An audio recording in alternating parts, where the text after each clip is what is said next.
सांग माने एबे तो श्रावण मास चलीची काउड़िया माने सबु पानी भार उठाई चाली चाली जाई महादेव को जलाभिषेक करुछंती आउ निज निजर मनस्कामना पूर्ण करुछंती। जदि आमे पानी भार धरी बोलबम यात्रा करते ताहले केमिति हुअंता? खूब भलो हुअंता। हेले आमे क्यों शैव पीठ को जीवा? आमे केदारनाथ जीवा।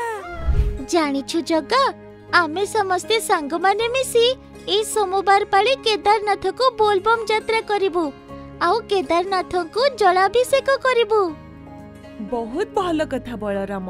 ताहले मो भी तम सांगरे जिबे आउ केदारनाथ को जलाभिषेक करिबी। काका काका आमे समस्ते पिला माने केदारनाथ को बोलबम यात्रा करबा को निष्पत्ति नेइछु। ठीक कथा जे हेले इते बाट तुमे छोटो पिला माने कोन चाली परिबो? सेनापति महोदय पुराण शास्त्र रे प्रहलाद नचिकेता उपमन्या आरुणी भली अनेक छोट पिला एहा ठारू आहुरी कठिनतम परीक्षा दे विजय होइछंती। आमे माने कोन मनरे भक्ति नै ए परीक्षा रे उत्तीर्ण होई परिबुनी? तू ठीक कहिछु बलराम। तुम मानक ऊपर मोर संपूर्ण भरोसा अछि।